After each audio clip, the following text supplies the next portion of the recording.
So, good day everyone. We're here to report about the social stratification, and we are the group 6, and my group members are Engine Cadet Joel Delgado Jr. and Engine Cadet Reinhard Dalot, and yours truly, Engine Cadet Kim Ryan de la Serna. So, our objectives are: first, explain the meaning of social stratification and the criteria on which it is based.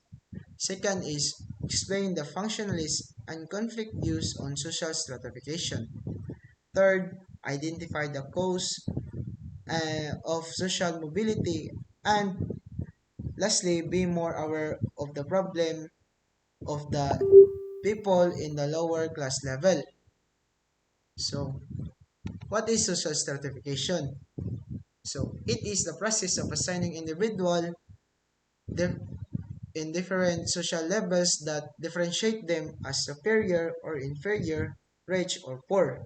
So, in effect, society is divided into a number of layers where people are ranked according to their class, status, and power.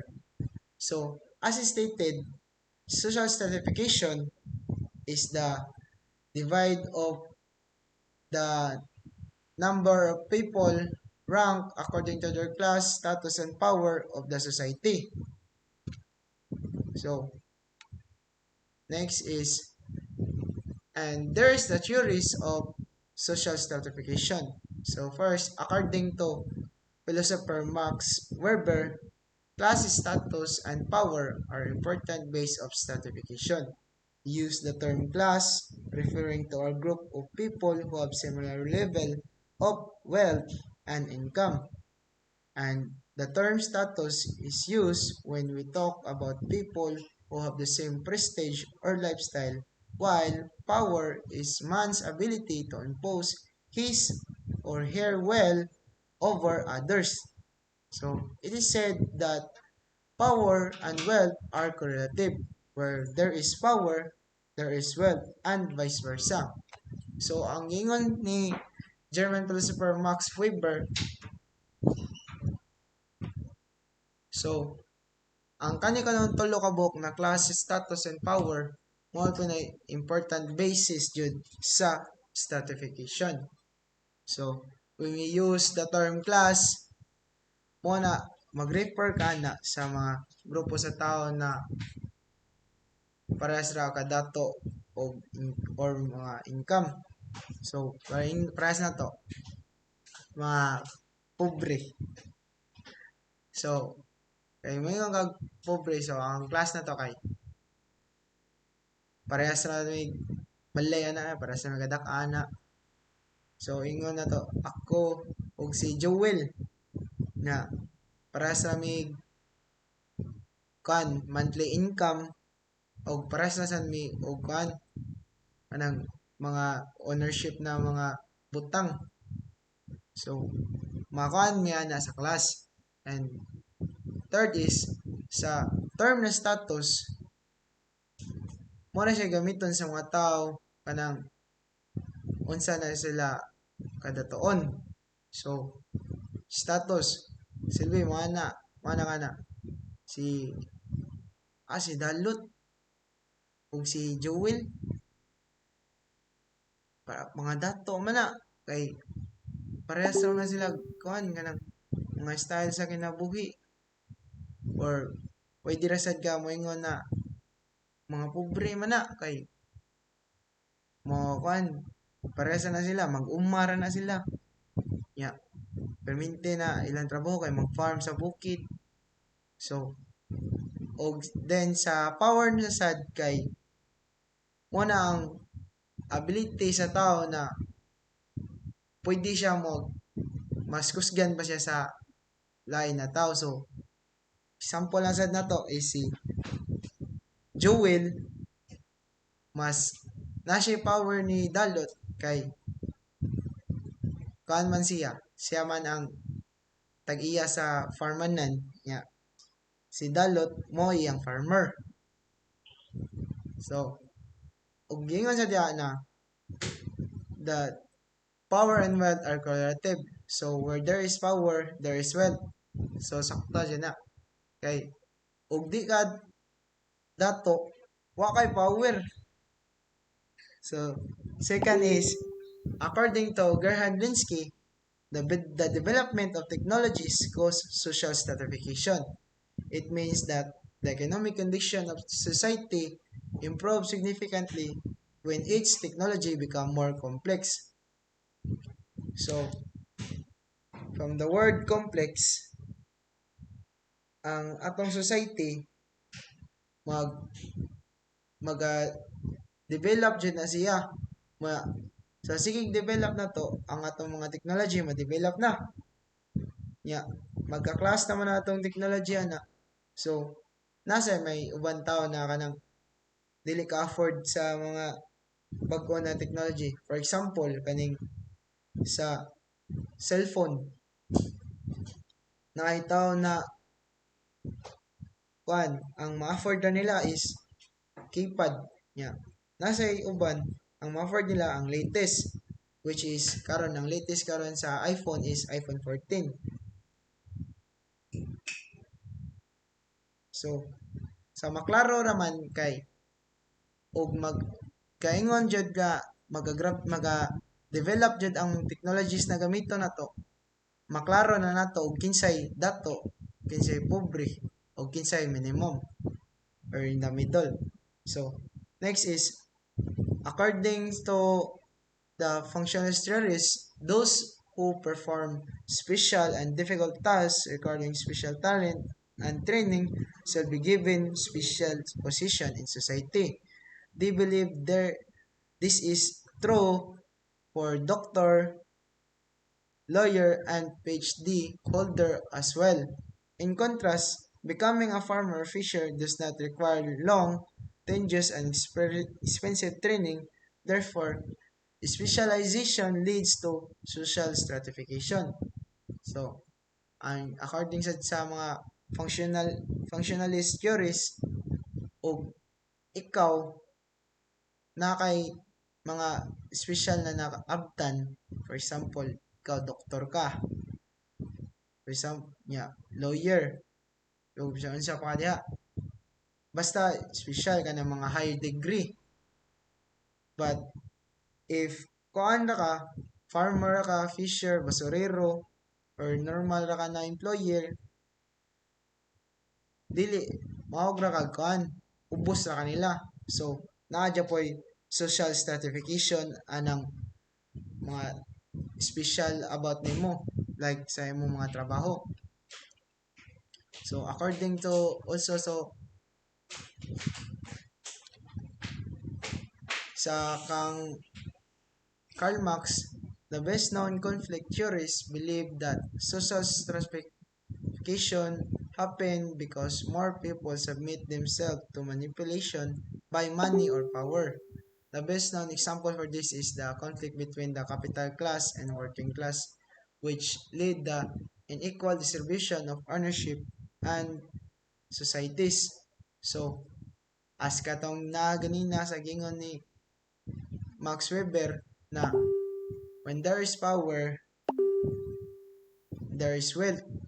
So, kang Karl Marx is og kinsa gi ang portahan mo na ang may power. So, diha na ma-determine ang social stratification. If ikaw boss ka, dayon ang usa kay imong trabahante. So, next is Mels and Dahrendorf.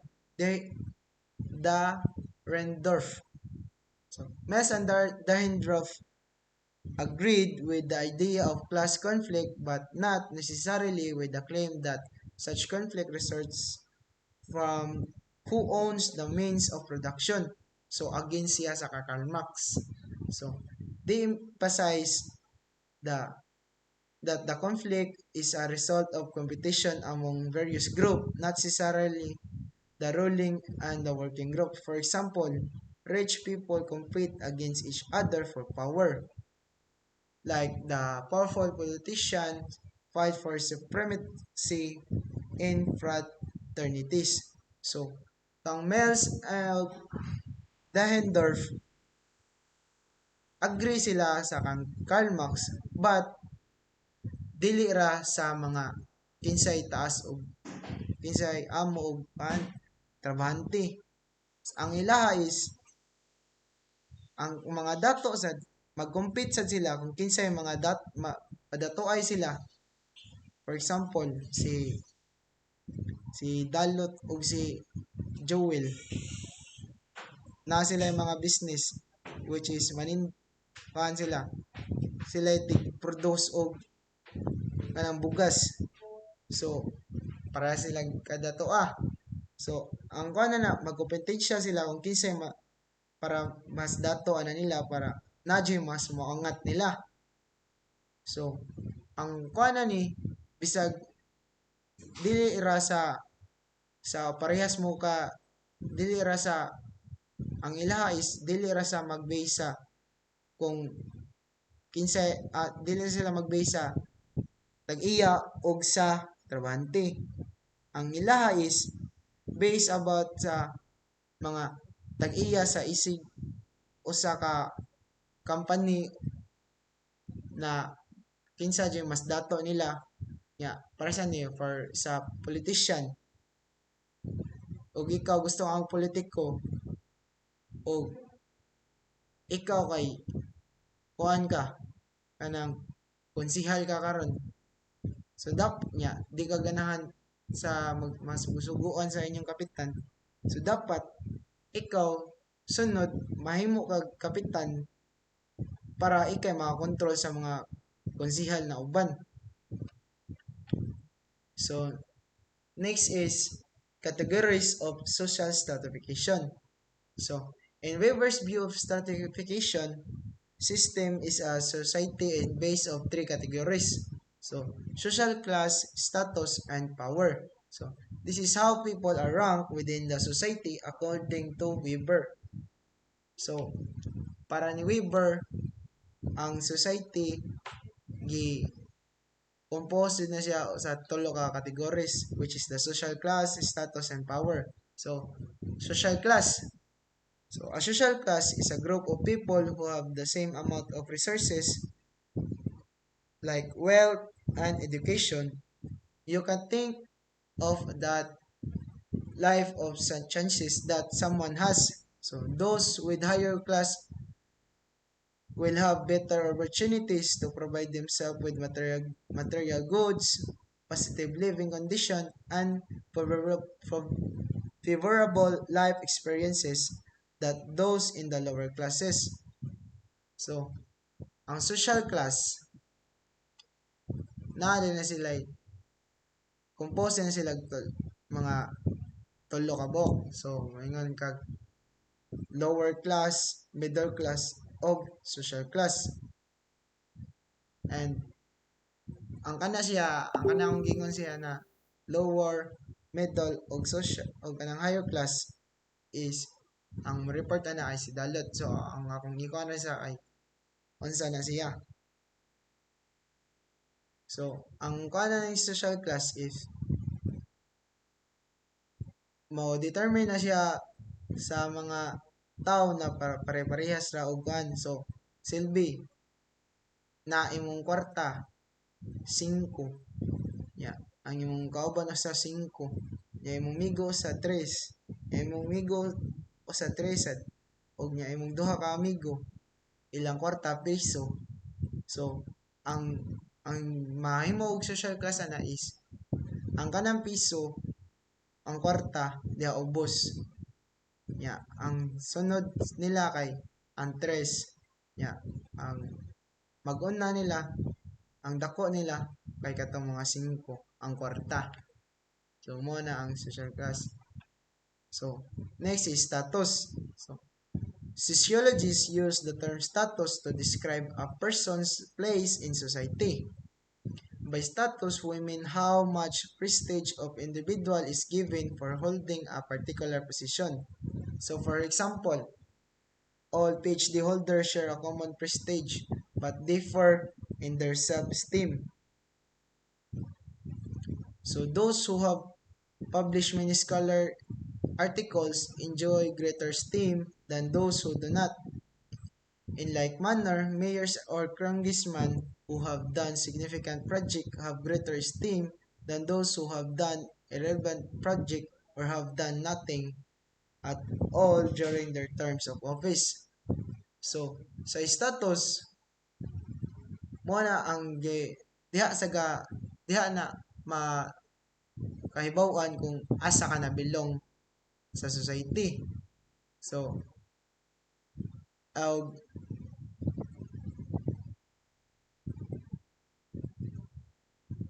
so og status dapat na kay particular position. So, for example, ikaw dato ka, mga kuan ka ng mga membro inyong pamilya kay puros mga lawyer. So, diha na mabul na diha na kay kuan particular position, and which is sasaga kay lawyer saga.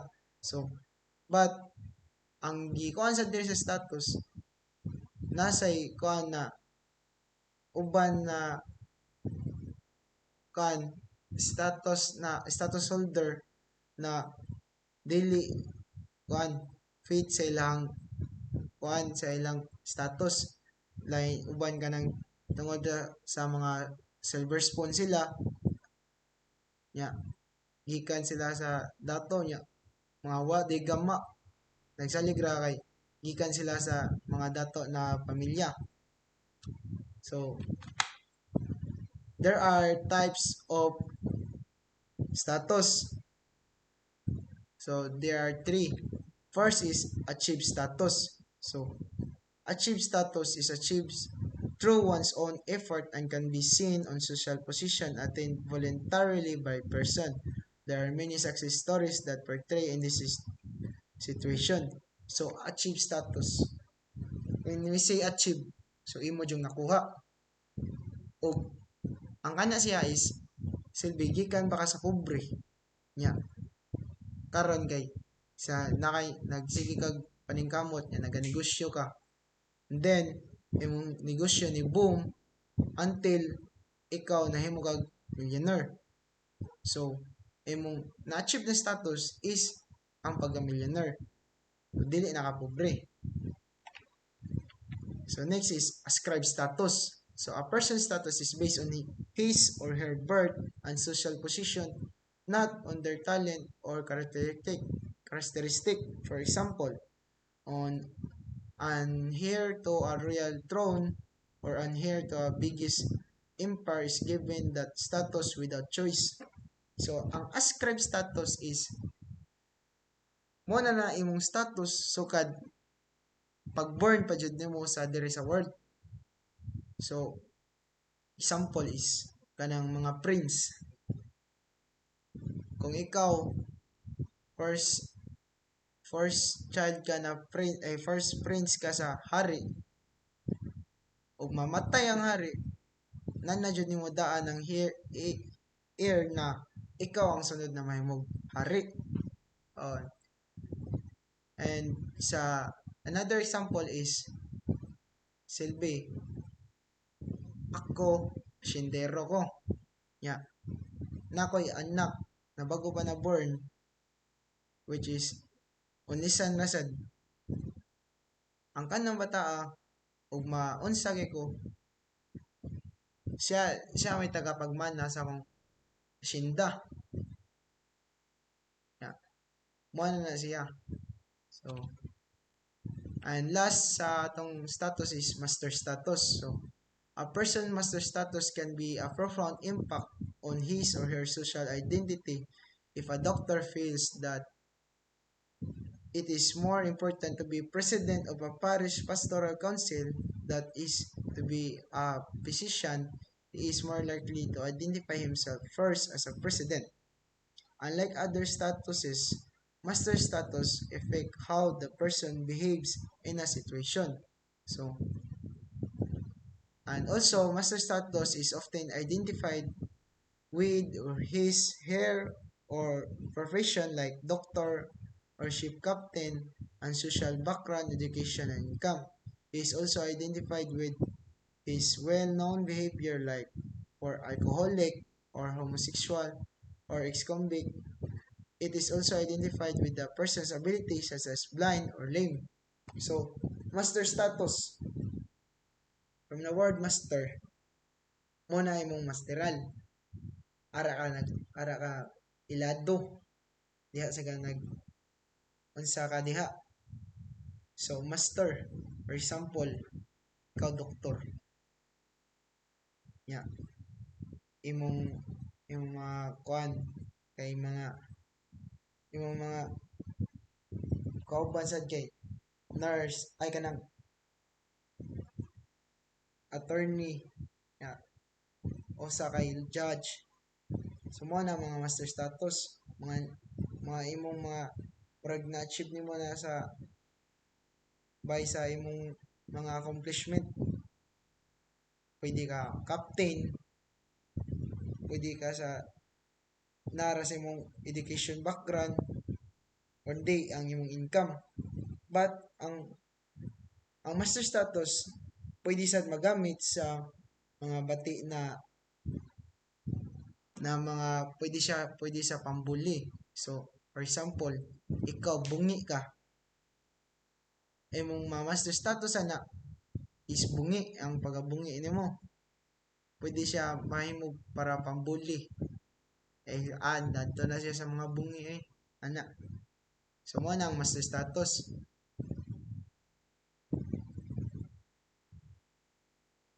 So, So, next is mo report kay si Joel. thank you. So, good evening, sir. Social rule affects social status. The more significant the social rule, the greater the status is. Social rule is a collection of obligation of individuals who occupy a given social position or status.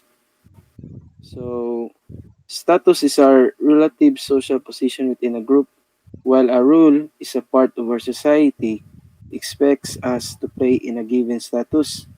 So, for example, is a man may have the status of a father in his family. So, because of this status, he is expected to fulfill a role for his children that in the most societies require him to nurture, educate, guide, and protect them. So, mao na siya nakakuan sa social role na naka-affect sa social status. So, ang social rule is classified into A. Social requirement. Is what is expected from you. So, example, if you are a doctor, so you are expected the to play the part of a doctor in your community. So, kay doctor man ka, expected jud siya nga kanang mao na imong position sa community is to help those kanang may mga sakit yeah another. So each of us performs some rules and sometimes performs them at the same time. Another example is being a parent and a marine chief engineer at the same time. So mao na siya example. So sa B, role strain occurs when individual is unable to fill the role because the same social position has different demands and expectation. So for example, if you're sa scene sa sisa, role conflict occurs when contradictory expectation arise from two or more social position held by the same person. So, ako may example aning duha is, for example, kanang if you're both student and you are employed and your supervisor at work insists that you work late, so this could interfere with your ability to study for the exam the next day. So in this case, your role as a student and your role as an employee are in conflict with one another. So mo na siya example sa role conflict. Bali duha ka imong status kay kuan kana ay Status kanang rule, duha imong rule as a student and kuan kanang employed ka, nakitrabaho. So, rules train and sa rules train nga example is kanang isa ra yang rule. Kanitay, kita, student, maura na, isa ra yung rule. So, rule strain and rule conflict discuss different phenomena. Strain experience within one particular rule, such as being student. Yeah, while conflict occurs between two different rules, such as being student and an employee. So, next. So, Tubbs and Musk call this situation interrole conflict. Instead, rule conflict in the same manner. They said that we will experience inter conflict when we occupy two or more roles that involve opposing expectation about a certain behavior. So example, so you caught your close friend took a cell phone which was left in the classroom. So and you were told by your friend not to tell anybody. You know you have the obligation to inform the owner. Yet you also feel that loyalty demands you. So you should keep your mouth shut. Both demands are conflict with each other, but one should be selected over the other. So, so another example is the same thing happens when you witness a crime being committed and you know the identity of the offender. So you have the obligation to tell authorities at the same time, and you also have the right not to put your life in danger. So, pasabot na dyan ani is um, pwede ka mo sulti sa saktong binuhatan pero pwede sad ka mo dili na lang mo sulti kay para walay gubot. Maoro na siya nakakuan. So next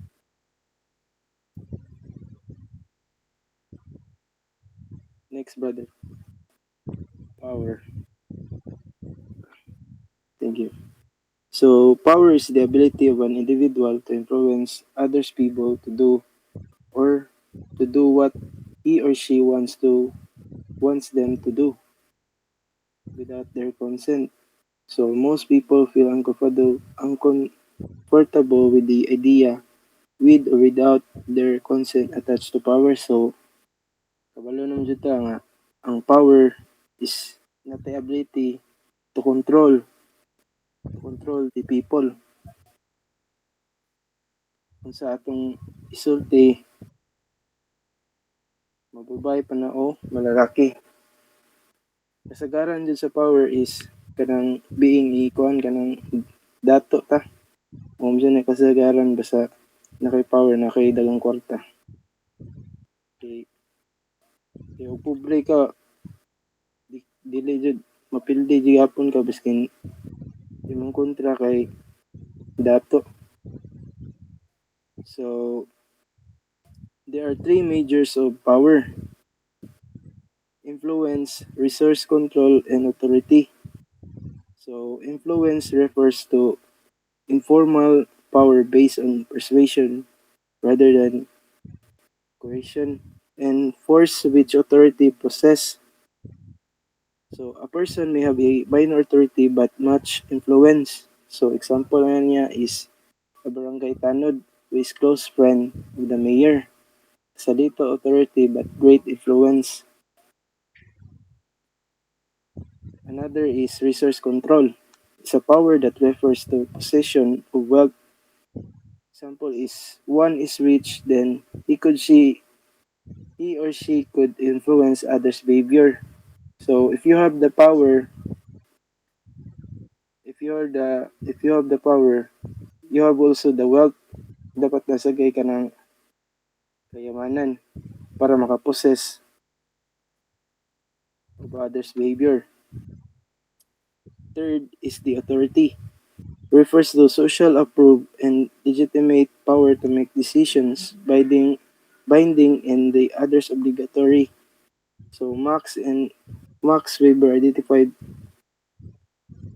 three types of authority: traditional, legal, rational, and charismatic. So, arita sa traditional. Next, brother. So, traditional authority is the power granted according to custom. So, example is hereditary monarchies and tribal ship, chieftainship are examples. So, B, legal rational authority is the power granted according to a formal set of rules and procedure. For example, being a mayor. So, kini nga example is naam jud ang as a mayor naam jud mga rules and procedures na atong buhaton. Charismatic authority is based on the unique personality of a particular person. Oftentimes, this extraordinary character is linked to supernatural being. So example are Jesus Christ, Gandhi, Hitler, Napoleon, and Felix Marialo. That's all. Thank you. Next reporter would be Reinhard Dalot.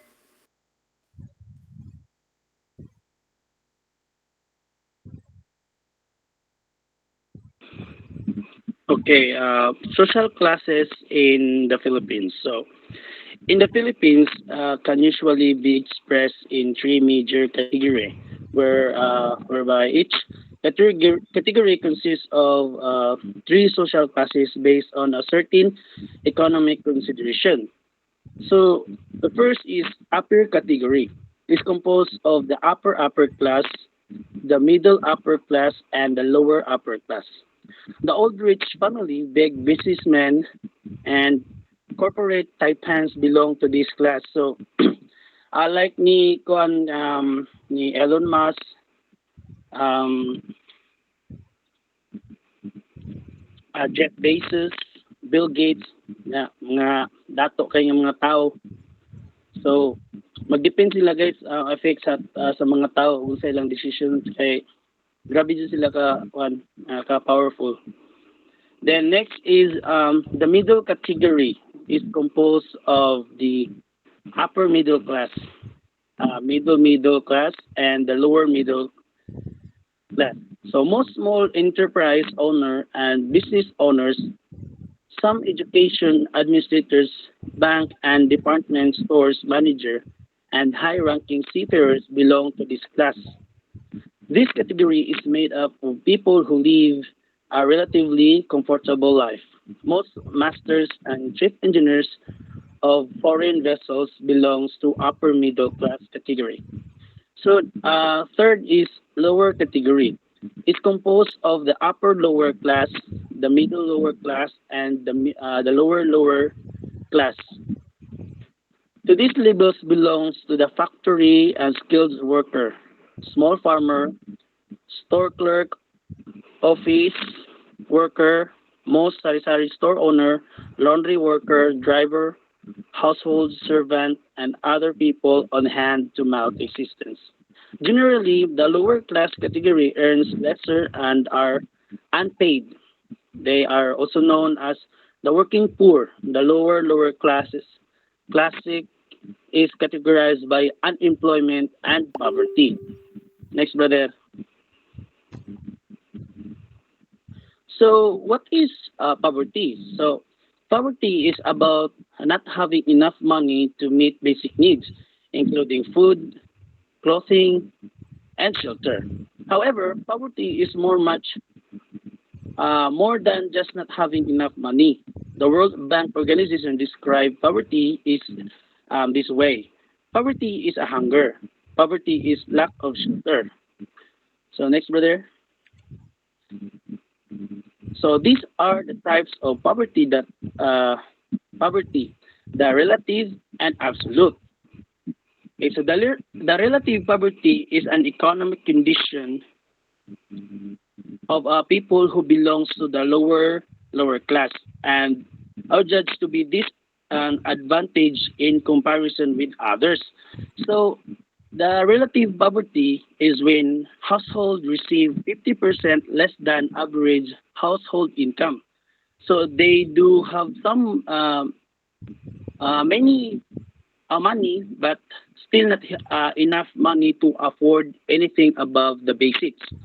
So this type of poverty is, on the other hand, changeable depending on the economic growth of the country. So nagdepende sila sa kuan like sa mga government, yung mga kuan, nagdepende sila sa government.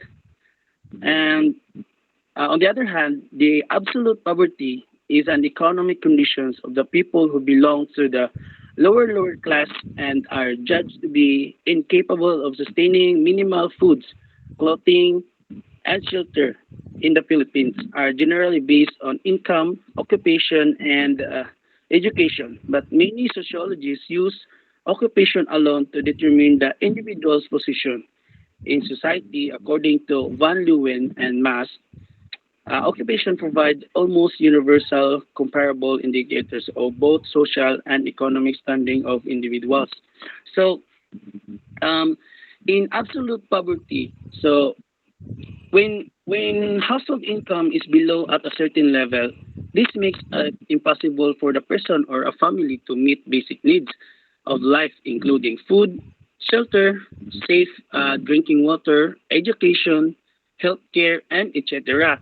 So, for me, one of the example of this is the Somalian people because many people died due to lack of food to eat. And I saw some videos that Somalian people eating mud just to survive. Next, brother. Next is social mobility. So, social mobility is the movement of people from one social position to another. So, there are two major kinds of social mobility, the horizontal and the vertical. So the horizontal mobility, this occur when a person changes their occupation, but their overall social standing remains unchanged.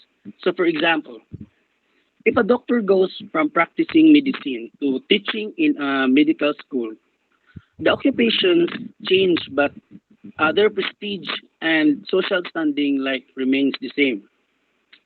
On the other hand, vertical mobility refers to the movement from one level on the social hierarchy to another. In other words, it is a change of social status. Excuse me.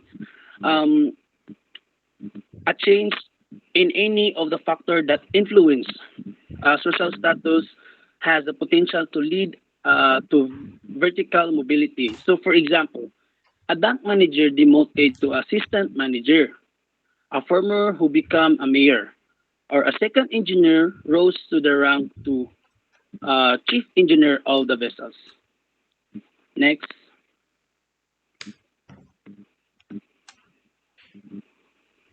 open versus closed stratification system.